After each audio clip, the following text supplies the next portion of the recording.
படம் பார்த்ததுக்கு காயலுக்கு நீங்க கொடுக்க போற ஆதரவுக்கு ரொம்ப ரொம்ப நன்றி. ஹீரோ வாங்க சார். ரொம்ப ஹாப்பியாக இருக்கு. ஆக்சுவலி எல்லாருமே ரொம்ப பாசிட்டிவாக போனாங்க. இப்போ என்ன கேட்டு செய்யணும்னு தெரியல. ஆக்சுவலி பட் நல்லா இருக்கு. ரொம்ப ஹாப்பியான மூமெண்ட்டாக இருக்குது. எல்லாம் என்னால் எனக்கு பாராட்டினாங்க.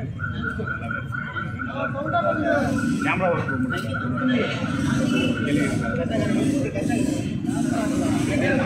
இதுதான் கேமராமேன் கார்த்தி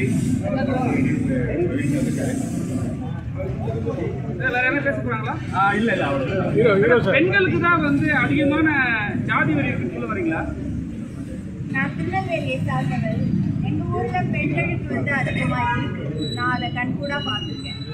அவரோட ஒரு பதிவு தான் இது. ஏன்னா பொதுவாக தமிழ் சினிமாவில் வந்து சாதினா ஆண்கள் தான் மீசையெல்லாம் முடிக்கிட்டு அழுவா எடுப்பாங்க. அப்படிலாம் எதுவும் அவங்க செய்வாங்க, அதை செயல்படுத்துவாங்க. பெண்களுக்கு நிறையா இருக்கு. அது ஒரு அதிகாரமாக இருக்கு. அது வரைக்கும் பேசப்படலை. மேல்தட்டு மக்கள் மட்டும்தான் அது மாதிரி இருக்க மாதிரி காட்டியிருக்கீங்க. மேல்தட்டு மக்கள் தான் அது மாதிரி அதிகாரமா இருக்காங்கன்னு சொல்லிட்டு பார்த்து போட்டிருக்கீங்க படத்துல. கதை அதை பற்றின கதை. அதனால அந்த மேல்தட்டு இன்னைக்கும் தமிழ்நாட்டில் 90% 95% திருமணம் வந்து அரேஞ்ச்மெண்ட் மேரேஜ். அவங்க உள்ள காஸ்ட்லேயே தான் பண்ணுறாங்க. ஒரு 10% திருமணம் தான் அதர் காஸ்ட் பண்ணுறாங்க. அதில் ஒரு 1-2% வந்து இந்த மாதிரி இது இருக்குது. நீங்கள் சொன்ன மாதிரி பெண்கள் தான் பாதிக்கப்படுறாங்களா? ஏன் ஆண்கள் வந்து காதல் தோல்வியில் பாதிக்கப்படுறதே இல்லையா? அதை நீங்கள் தான் சொல்லணும். ஒரு படமாக இருக்குது. பெண்கள் வந்து காதல் தோல்வியில் வந்து நிறையா பாதிக்கப்படுறாங்க. மகுடேஸ்வரனுடைய கவிதைகள்லாம் கூட இருக்குது. இப்படி இன்னொரு புத்தருக்கு கல்யாணம் கட்டி கொடுக்கப்பட்டு குழந்தையை பெற்றுக்கொண்ட பெண்லாம் வந்து என்ன மாதிரி ஒரு உயிருள்ள பிணமாக வாழ்கிறாங்க அப்படிங்கிற மாதிரியான கவிதைகள் நம்ம தமிழ் கவிதைகள்லேயே இருக்குது. ஆனால் இது வரைக்கும் திரையில் பார்க்கும்போது பெண்கள் உத்தமமானவர்களாகவும் புனிதமானவர்களாகவும் அவங்களுக்கு சாதி உணர்வு இல்லை அப்படின்னு வந்து காட்டப்பட்டிருக்கு. 98% நீங்கள் சொல்கிறீங்க. அது அந்த அளவுக்கு இல்லைன்னு நினைக்கிறேன். அரேஞ்ச் மேரேஜ் கொஞ்சம் கொஞ்சமாக கம்மி ஆகிட்டு வருது. காதல் திருமணத்திற்கான வாய்ப்பு ஒரே சாதிக்குள்ளே இருந்தால், ஒரே பொருளாதாரத்தில் இருந்தால், பொருளாதாரமும் ஒரு சாதியாக தான் இங்கே இருக்குது. ஸோ அது மேட்ச் ஆனால் அவங்க கல்யாணம் கட்டிக்கிறாங்க. மேட்ச் ஆகலைன்னா பேச்சு விட்டுருக்காங்க. ஆனால் பெண் இயக்குனர் வந்து இவ்வளோ போல்டாக இருந்தது பெரிய விஷயம் மேடம். இப்போ நான் நன்றி சொல்லிக்கிறேன். நீங்கள் வீட்டுக்கு போய் யோசிக்கணும். ஒரு பெண் ஏன் அவள் வந்து சொல்கிறாங்க, எத்தனையோ பெண்கள் மனதளவில் தற்கொலை பண்ணி கொண்டு தான் வாழ்கிறாங்க. ஏன் அப்படிங்கிற யோசனையோடு நீங்கள் போனீங்கன்னா நான் மகிழ்ச்சி. அது என்ன லிங்கேஷுக்கு பெண் டைரக்டர்லாம் அவங்க காதல ஒரு தோல்வி ஆயிடுது படத்துல முக்காசி. ஆனால் டைரக்டர் பெண் டைரக்டர்லாம் லிங்கேஷ் தான் ரொம்ப பிடிச்சிருக்கு பொழுது.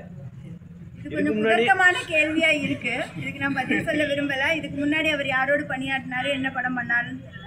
இந்த படத்தோட ஆதி தமிழா அவர் வாழ்ந்திருக்காரு. அதுல எனக்கு மன நிறைவு இருக்கு. காயல் என்ன மீனிங் மேடம்? அதுக்கு காயல்னா கடல், கடல் சார்புறம். நீங்க சங்க தமிழ்ல பாத்தீங்கன்னா பிரிவு, பிரிவு சார் துயர். அந்த படத்து இந்த படத்துக்கும் இந்த டைட்டிலுக்கு என்ன இது? நீங்க தான் சொல்லணும். இல்ல என்னன்னா இது வந்து ஒரு சாதிய சம்பந்தப்பட்ட படம். ஆனா அதுலயும் லவ் வச்சிருக்கீங்க, எல்லாமே வச்சிருக்கீங்க. அது கடல் சார்ந்த ஒரு காதல் சார்ந்த படம். காதல் படம் தான். காதலுக்குள்ள சாதி எப்படி ஒரு பிரச்சனை ஆகுது அப்படிங்கிறது தான் விஷயம். ஒரு போராட்டக்கார ஒரு சொல்றீங்க, மீனவ சமுதாய போராட்டக்காரர். எந்த இடத்துலயும் அந்த மாதிரி போராட்டம் அவர் பண்ற மாதிரி வரலையே. லவ் தான் ஓடிட்டு இருக்குது. கட் பண்ணா இங்க லவ், கட் பண்ணா காதலே ஒரு போராட்டம் தானே. இன்னைக்கு இளவரசனையும் கோகுல் ராஜையும் இன்னைக்கு மதுரையில் வந்து பிணவரையில் வந்து ரொம்ப நாள் வந்து கிளைம் பண்ணாமல் இருக்கக்கூடிய ஒரு வரைக்கும் நம்ம அது போராட்டம் தான். அது போராட்டம் இல்லைன்னு நீங்கள் எப்படி சொல்ல முடியும்? அடிப்படை உணர்வான காதலே இங்கே பெரும் போராட்டமாக இருக்கும்போது மீனவர்களுக்காக குரல் கொடுக்கறது வந்து அது அடுத்து இன்னொரு ஃபேசட் ஆஃப். நீங்க சொன்னீங்க பெண்கள் வந்து நிறைய பேர் 100% அவங்க வந்து கல்யாணம் பண்ணிட்டா லவ் பண்ணி 100% இல்லை கல்யாணம் பண்ணிட்டு அவங்க வேதனை படுறாங்கன்னு சொன்னீங்கல்ல. இந்த காலத்துல பசங்க தான் அதிகமா லவ் பண்ணிட்டு கஷ்டப்படுறாங்க. பெண்கள் என்னைக்குமே கஷ்டப்படல. இப்போ உங்க காலத்துல 90s வேணா இருந்திருக்கலாம்.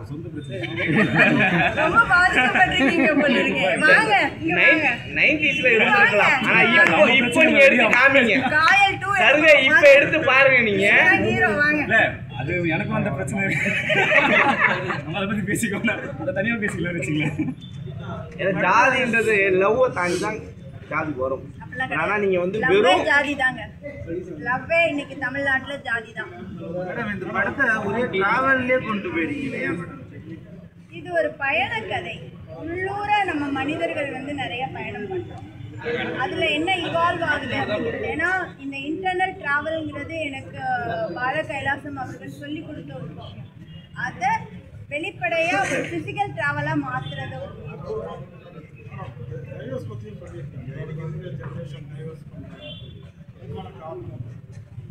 மனம் ஒத்து போகாமல் ஒரே கூரைக்குள்ள இருக்கிறத விட பிரிந்து வாழ்க்கை நான் என்னோட தனிப்பட்ட கருத்து. மதிக்கணும்னு நினைக்கிறேன். நம்ம மாநிலம் வந்து சமூக நீதியெலாம் நிறைய பேசக்கூடிய மாநிலம். நீங்கள் பக்கத்து மாநிலம் வட இந்திய மாநிலத்தோட நம்ம இதில் வந்து இந்த காதல் திருமணம், ஜாதி, இது இந்த படுகொலை எல்லாம் எந்த ரேஞ்சில் இருக்குன்னு நினைக்கிறீங்க? மற்ற கம்பேர் பண்ணும்போது நம்ம ஊரில் நிறைய இருக்குங்க. நம்ம இன்னும் பதிவிடப்படாத, நான் வந்து கோகுல்ராஜ் மரணத்துக்காக உங்களை மாதிரி ஊடகவியலாளர் வந்து டாக்குமெண்ட்ரிக்காக போகும்போது அங்கே அதுக்கு முன்னாடி இறந்தவர்கள் அத்தனை பேர் இருந்தாங்க. நான் சுவாதியை சந்திக்க முயற்சிக்கும் போதும் சுவாதி என்னுடன் பேச தயாராக இல்லை. பெண்கள் பேச மாட்டாங்க, வாய் அடைச்சிடுவாங்க. சுவாதி முதல்ல அது உண்மையான சுவாதியாங்கிற கேள்வி இருந்தது. அதை விஷ்ணு பிரியா கேட்டாங்க. இன்னைக்கு விஷ்ணு பிரியா எங்கே இருக்காங்கன்னு உங்களுக்கு தெரியும். இது எல்லாத்துக்கும் அடிப்படை காரணம் ஒரு காதலும் சாதிய காதல் இருக்கணும்ன்றீங்களா வேணான்றீங்களா?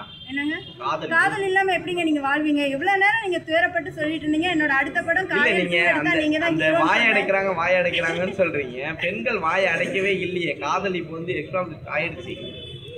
முன்னெல்லாம் வந்து கண்ணுல நான் தனியா கேக்குறேனே, அப்போ எனக்கு இதுக்கு பதில் சொல்ல முடியும்னு நினைக்கிறேன். இது ரொம்ப காலம் தாழ்ந்து வந்துக்கிற மாதிரி லேட்டா வந்திருக்கோம். ஏன்னா படம் ரொம்ப லேட்டான மாதிரி தெரியுது. மேலூர் படுகொலை எப்ப நடந்தது? காரை வச்சு அடிச்சது எப்ப நடந்தது? கோகுல்ராஜ் இது எப்ப நடந்தது? இன்னைக்கு திவ்யாக்களை பற்றி யார் கவலைப்படுறாங்க?